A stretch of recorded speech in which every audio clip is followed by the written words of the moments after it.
museu que conta a história de um dos pontos turísticos mais conhecidos de BH. Sabe um pouco mais sobre o Mineirão.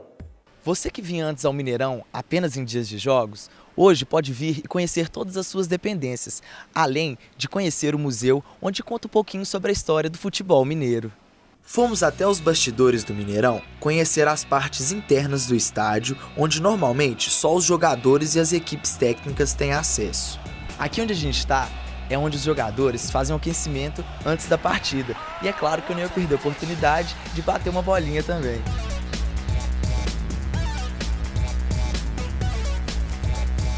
Depois do passeio pelos corredores, fomos conhecer o Museu Brasileiro do Futebol. Quando que surgiu a ideia de criar um museu?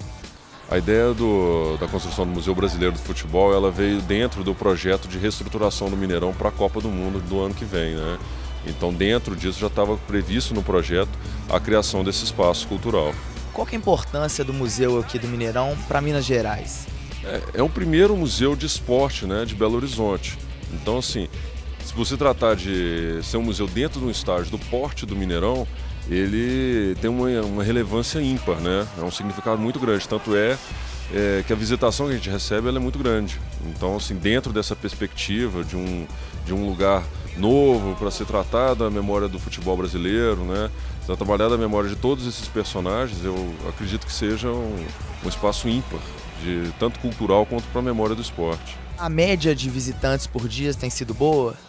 Tem superado bastante as expectativas, né? A visitação no estádio e no museu durante esses primeiros 6 meses de funcionamento chegou na casa das 35 mil pessoas. E a média diária está ficando em torno de 300 a 400 pessoas por dia. E nada melhor que conversar com José França, o funcionário mais antigo do estádio. O que o Mineirão representa para o senhor? Tudo. Representou o Mineirão antigo, representou tudo, e o novo também está me representando muita coisa. Eu iniciei aqui em 9 de março de 1961 e trabalhei até 11 de maio de 2011. Mas eu participei do início das obras do Mineirão antigo, ou antigo Mineirão como queira, e para mim eu fui o responsável por a contratação de todos aqueles, de engenheiro a operário.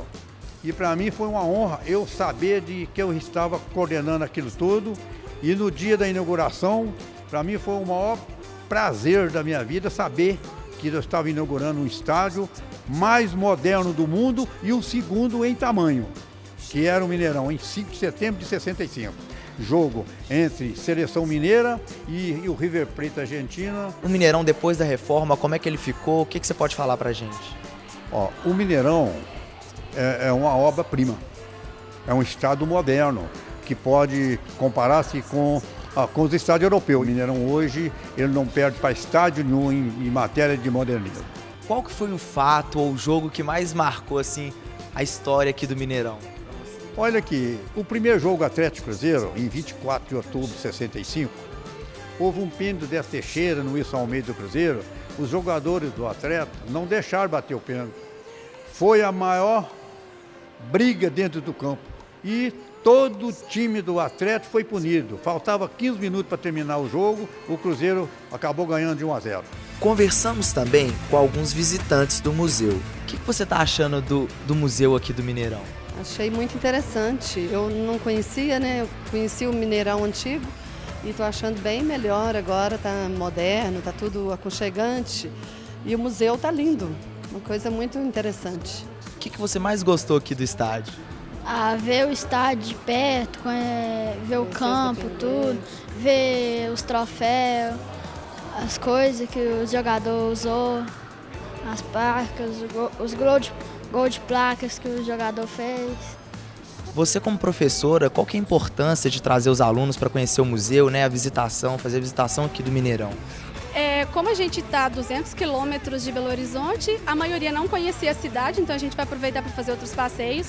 O Mineirão, por ser o estádio de Minas, eles sempre tiveram o sonho de conhecer, porque são ligados ao futebol, a maioria joga no time local. E o museu, porque conta a história do futebol e tudo, eles vão conhecer mesmo essa parte histórica da parte da educação física.